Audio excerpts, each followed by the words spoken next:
você tem no livro de Jó muita teologia ruim, né? O livro de Jó é um livro em que boa parte, a parte substancial do conteúdo de Jó, são os amigos de Jó mentindo sobre Deus e azucrinando Jó. E aí você pensa, como é que eu prego em um texto que tem verdade e mentira misturada, em que boa parte desse livro são os amigos de Jó jogando contra Jó algumas verdades que nem sempre são tão verdadeiras assim, Jó se defendendo, às vezes com nem tanta sabedoria assim.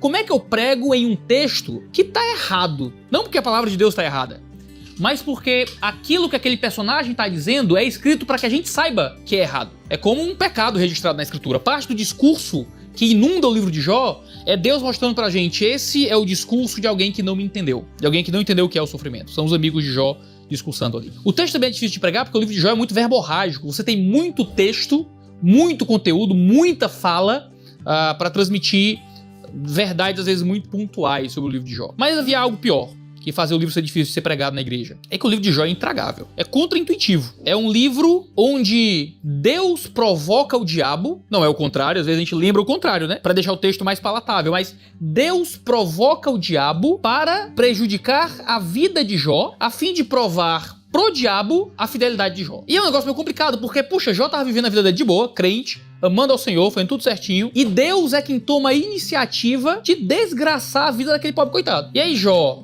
que era um homem rico, era um homem próspero, era um homem santo, era um homem íntegro, que sacrificava pelos filhos, na possibilidade dos filhos terem pecado sem ele saber. O homem é descrito o homem mais justo que viveu até aquele tempo. Ninguém era mais justo que Jó. Deus toma a iniciativa de destruí-lo. É um livro difícil de ler. É um livro doloroso, a gente chega lá. Não parece o Deus que nos ensinaram na escola. Não parece o Papai Noel que nos ensinaram que é o Deus da Escritura. Mas o livro de Jó nos mostra um Deus que entrega deliberadamente, conscientemente, sofrimento para o seu filho mais justo, o que parece contraintuitivo a tudo que nos ensinam, como essa teologia da prosperidade, ou essa teologia do bem-estar, onde ir para a igreja e encontrar Jesus é quase tudo sobre como me sentir melhor. Por que eu vou para a igreja? Porque eu quero me sentir melhor comigo mesmo, porque eu quero encontrar paz pro travesseiro, porque eu quero uma vida mais saudável emocionalmente. E quando você lê o livro de Jó é contra tudo isso. O livro de Jó mostra um homem que viveu em justiça, recebendo como paga da sua justiça uma vida miserável, uma vida de dor e de sofrimento. Porque era justo. Não foi apesar da justiça. Jó não sofreu apesar de ser justo. Jó sofreu porque era justo. Deus viu a justiça de Jó e, em resposta à justiça de Jó, o que Deus entregou foram sofrimentos inenarráveis. O livro de Jó não parece fácil, porque não parece o Deus que a gente gostaria de ter, mas é o Deus que é revelado na Escritura. É o Deus que mostra um Jó fiel, justo, que ainda assim recebe da mão do seu Senhor uma vida presente que foi miserável por um tempo. E aí isso começa a fazer a gente pensar um pouco sobre o que é que faz esse livro ser tão maravilhoso, apesar dele ser um livro tão intragável. O que faz o livro de Jó ser maravilhoso para mim é o modo como Deus não tem vergonha de, por meio do livro de Jó, revelar que ele está no sofrimento, de que Deus se faz presente no sofrimento de forma muito intensa e muito real. A gente muitas vezes é ensinado a tirar Deus da dor, tirar Deus da dor. Então,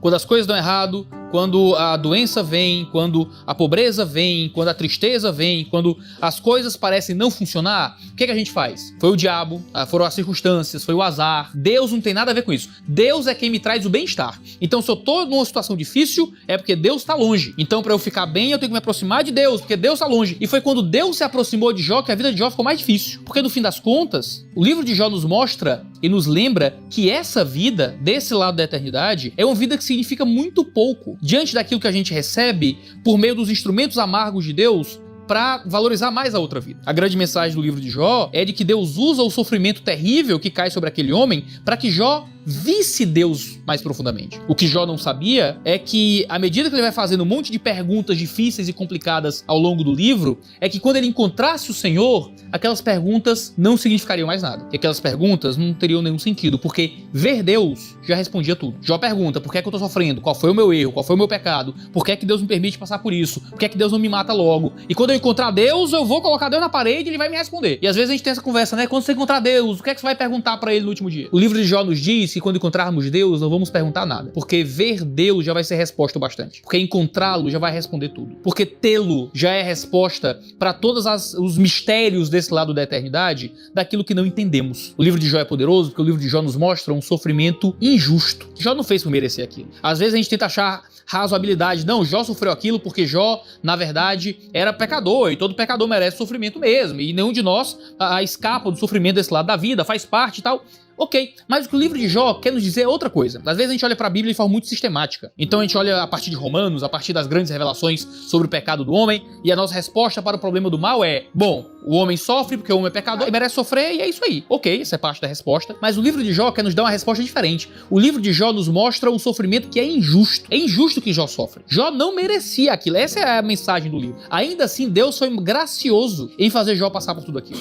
Porque aquilo foi um instrumento de Deus para fazer com que Jó tivesse mais fé. Foi um instrumento de Deus para fazer com que Jó conhecesse mais o Senhor. Foi um instrumento de Deus para nos dar um exemplo maravilhoso. Um exemplo que a gente só encontra em Jó e não encontra em nenhum outro lugar da Escritura. Um exemplo de um homem que pedia para morrer e que mesmo assim é tratado no Novo Testamento como um exemplo de perseverança e paciência. Isso é muito doido. Se você não conhece a história de Jó, só ouve a história de Jó, o cara que sofreu e permaneceu fiel. Aí você lê Jó, o exemplo de Jó, a paciência de Jó. Você diz, puxa, Jó foi um cara que sofreu e nem tremeu. E em Jó capítulo 3, Jó tá pedindo pra morrer. Porque Jó no capítulo 1 e no capítulo 2, ele é muito forte, né? Capítulo 1, você tem um Jó que diz, Deus deu e Deus tirou, louvado seja o nome do Senhor. Nu vim do ventre da minha mãe, nu voltarei pra lá, louvado seja o nome do Senhor. Mas chega uma hora que Jó não aguenta mais. E aí a gente tem no capítulo 3, Jó dizendo, eu quero morrer, Deus me livre de mais sofrimento, sei lá o que foi que eu fiz, que Deus me consuma, maldito seja o dia que eu nasci. Não dá mais, Deus me leva. Jó não aguenta mais. A grande pergunta é, como é que eu posso ser um exemplo de paciência pedindo pra morrer? Como é que eu posso ser um exemplo de perseverança se no sofrimento eu tô pedindo pra Deus acabar com a minha vida, amaldiçoando o fato de ter nascido? É muito forte saber que Jó continuou sendo crente nos desafios psicológicos mais profundos. Às vezes a gente acha que o crente, se ele encontrou Jesus, ele não tem depressão, não tem dor, não tem dificuldade mais, não tem estresse. Rapaz, encontrei Jesus, agora está tudo bem, eu tô de bem com a vida. Jó não estava de bem com a vida. Um exemplo de paciência pedindo para morrer. É maravilhoso saber que para além da vida perfeita do Instagram, da vida perfeita dos púlpitos, dos altares, existe uma fé genuína em crentes miseráveis. O livro de Jó, então, nos dá a esperança de que quando eu me sinto miserável, quando eu me sinto um desgraçado, quando eu acho que minha vida não vale nada, quando a depressão toma conta da minha alma, quando a dor toma conta do meu emocional, isso não me faz menos crente. Pelo contrário, isso me coloca na mesma situação daquele que foi o maior exemplo de perseverança da história do Antigo Testamento, que foi Jó. O livro de Jó nos mostra de forma muito cruel o que a vida pode nos dar por meio da mão forte de Deus, mas nos mostra a grandeza e a maravilha de saber que temos Deus perto, mesmo quando nós só sentimos dor, angústia e sofrimento. E essa é a maravilha do livro de Jó, é mostrar o quanto podemos ser fiéis, amados por Deus, e como podemos nos enxergar como salvos, crentes verdadeiros, mesmo quando o nosso emocional está destruído, mesmo quando a gente olha para dentro e o que encontra dentro da gente é desesperança. Jó é o exemplo de paciência, é o exemplo máximo de perseverança pedindo para morrer, sem entender por que sofria. Jó não entendia, Jó não sabia por quê, Jó não sabia. E o que Jó não sabia é que Deus estava completamente por trás do sofrimento dele. Uma das grandes maravilhas da gente ler o livro de Jó é perceber que existem muitas coisas que nós não sabemos. Isso é revelador, porque Jó não sabia que ele era o homem mais justo da terra, não havia essa declaração em canto nenhum que Jó pudesse ler. Jó não sabia que Deus o aprovava, que Deus estava do lado dele naquele sofrimento. Isso era um dos grandes tormentos de Jó, porque Jó passa o livro inteiro querendo entender por que é que Deus o abandonou. Ele não entendeu que aquele sofrimento era Deus se aproximando dele. Jó não sabia que Satanás estava retido por Deus durante tudo aquilo, porque parecia que Satanás estava solto, né? Satanás estava atacando Jó, mas Deus limitava o ataque de Satanás sobre Jó o tempo inteiro. Jó não sabia disso. Jó não sabia que ele seria recompensado no final, de que ao fim das contas Deus restituiria o que Jó perdeu. Jó não sabia que no final das contas tudo aquilo faria ele encontrar Deus de forma mais profunda. A gente acha que o sofrimento nos afasta do Senhor, e a verdade é que o sofrimento nos aproxima. E eu tenho plena convicção que Deus enviou a pandemia. Eu tenho plena convicção que foi Deus que mandou pra gente esse período de dificuldade, porque no livro de Jó, foi Deus que mandou toda aquela desgraça sobre Jó. Mas às vezes a gente olha pras coisas no sentido muito humano, tendo dar respostas, às vezes, que vêm, sei lá, de qualquer lugar. No fim das contas, a grande pergunta que a gente tem que fazer é: quem é que governa a realidade? Quem é que governa a existência? Quem é que governa sobre vírus? Sobre pandemia, sobre laboratórios, sobre vacina, sobre remédios, sobre... Quem governa sobre tudo no fim das contas? Quem governa sobre tudo é um só, Quem governa sobre tudo é o Senhor. E é o Senhor quem nos envia os momentos de dificuldade. É o Senhor que nos envia os momentos de dor. Deus está por trás dos momentos de dor e de dificuldade que Ele nos dá, mesmo quando isso é trabalho do diabo. Jó 1 nos ensina que até quando o diabo trabalha, Deus está trabalhando. Jó conseguiu permanecer crendo, mesmo quando as dificuldades se intensificaram contra ele. Satanás tocou no corpo de Jó. No fim das contas, o diabo tenta tocar em Jó e Deus está trabalhando para o benefício de Jó no meio da ação do diabo em Jó. Isso me lembra muito Romanos capítulo 8, porque Romanos capítulo 8 fala que nós somos mais do que vencedores, porque nós somos feitos mais parecidos com Jesus, como? Na morte, na tribulação, na angústia, na dor, na profundidade, no perigo, na espada. Como é que nós somos mais do que vencedores no meio da tribulação? Ora, o que é vencer a tribulação? É não deixar a tribulação te derrubar, né?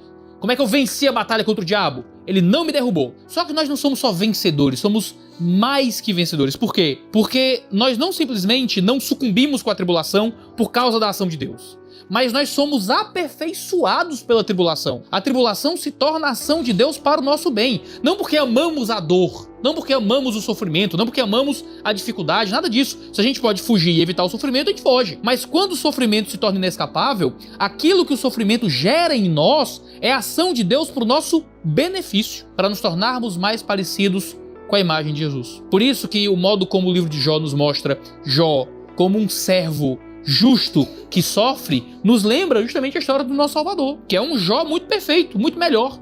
Jó era um homem justo, mas ainda era um pecador. Jesus, por outro lado, era a plena e perfeita justiça, sem nunca ter pecado. Jó sofre por causa da sua justiça. Do mesmo jeito, nós temos um Jesus que sofreu por causa da sua justiça. Jesus é o melhor e mais perfeito Jó, que Jó nunca conseguiu ser. E por causa da justiça de Jesus, nós temos uma salvação que Jó vislumbrou, desejou e que encontrou no fim das contas quando encontrou o seu Deus em definitivo. Não simplesmente quando algumas coisas lhe foram devolvidas, não quando ele teve mais filhos ou mais bens ou mais recursos, mas quando ele encontrou o seu Deus de forma verdadeira. É muito doloroso. Ele perdeu no mesmo dia todos os seus bens, todos os seus recursos, todo o seu dinheiro. O único familiar dele que não morre é a mulher, mas ela fica lá enchendo o saco dele, né, brigando com ele. Parece que Satanás entendeu que a mulher enchendo o saco era pior do que a mulher morta, né? Então a mulher fica lá dizendo: amaldiçoa Deus e morre, amaldiçoa Deus e morre, amaldiçoa esse teu Deus, abandona esse teu Deus. Jó, que deveria ter um esposo do lado para consolá-lo em tanto sofrimento, ou para sofrer ao lado dele, ela se torna parte da acusação contra Jó. Os amigos de Jó chegam para maltratar ainda mais Jó. Então os amigos deveriam ser instrumento de consolo e de conforto. Os amigos começam a acusar Jó. Ninguém pode estar sofrendo tanto se não for em pecado. A teologia dos amigos de Jó não é tão ruim. Eles usam uma teologia muito certa, mas uma teologia certa aplicada a uma dor errada.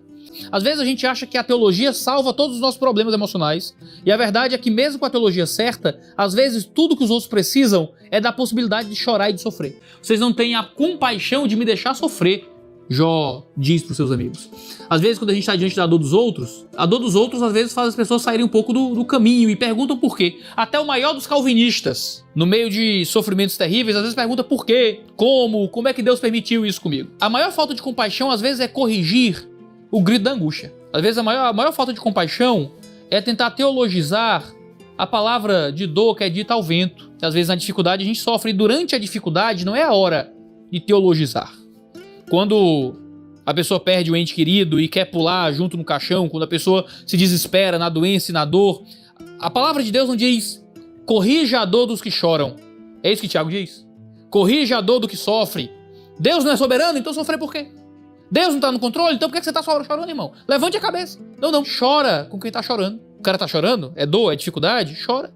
E às vezes toda aquela angústia, toda aquela lamúria, todo aquele porquê Deus, toda aquela palavra que às vezes não parece correta teologicamente, tudo aquilo que não parece às vezes coerente com a nossa noção de um Deus soberano, às vezes só precisa ser expresso na dor, para que depois que as lágrimas são secas, a pessoa diga: não, eu entendi, eu só estava sofrendo mesmo. Eu acredito que Satanás às vezes tenta nos tentar com humildade também. Satanás tenta tentar Jó por meio de uma postura de humildade, dizendo: Jó, mas você não é pecador, Jó? É a segunda acusação que vai contra Jó.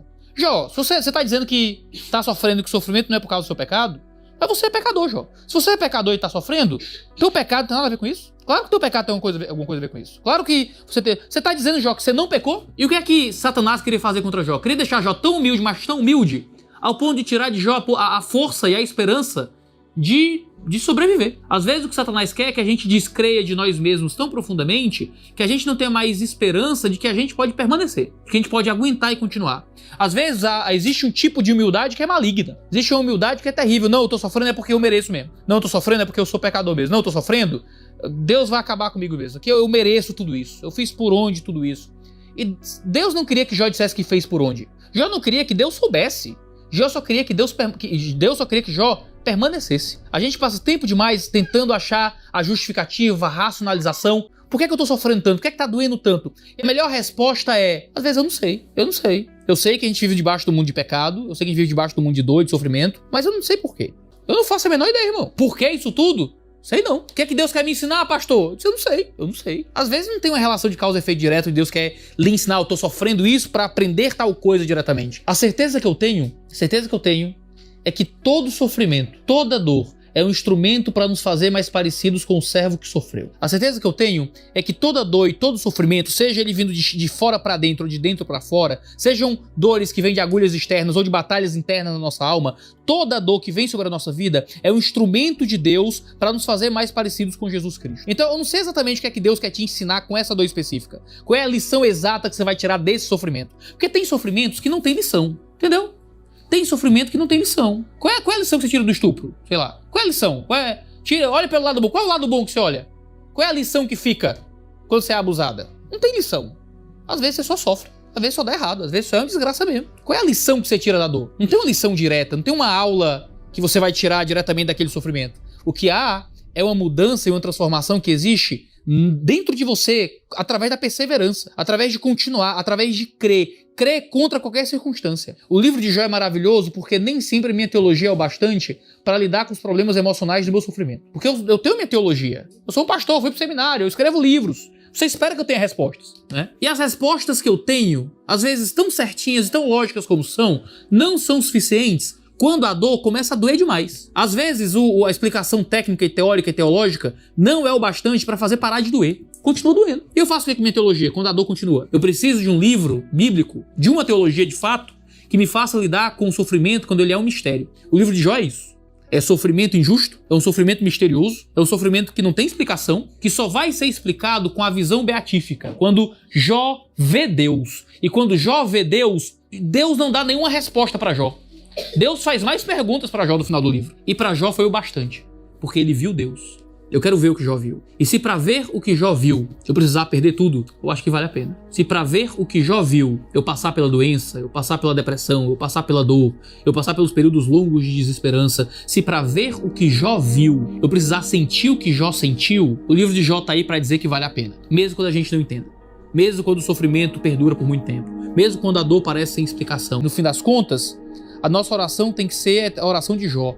É pedir para que Deus coloque a eternidade nos nossos olhos. Para que no meio da dor e do sofrimento que eu não entenda, que eu não vejo porquê, que eu não vejo motivo, eu possa crer que Deus está comigo no sofrimento. Às vezes a gente quer sobreviver na dor, tirando Deus da dor e dizendo Deus tem nada a ver com isso. Mas quando a gente olha pra gente, pro nosso próprio coração, pra nossa própria vida, aquilo que a gente mais precisa é que Deus esteja no sofrimento. É que Ele seja o causador disso. Porque qual é a alternativa? Qual é a alternativa de um sofrimento que não foi causado por Deus? Saiu a revelia da vontade de Deus? Saiu sem fazer parte do plano de Deus? Eu tô sofrendo e Deus não viu que eu tô sofrendo? É muito mais consolador o absurdo, totalmente contraintuitivo, de que eu encontro mais paz, tranquilidade e perseverança em saber que eu tô sofrendo porque Deus tá me fazendo sofrer. Porque minha doença veio da mão dele. Porque minha tristeza veio da mão dele. Porque minha dor, a dor é plano dele. E isso é maravilhoso porque significa que meu sofrimento não é aleatório, não é um acaso, não é inútil.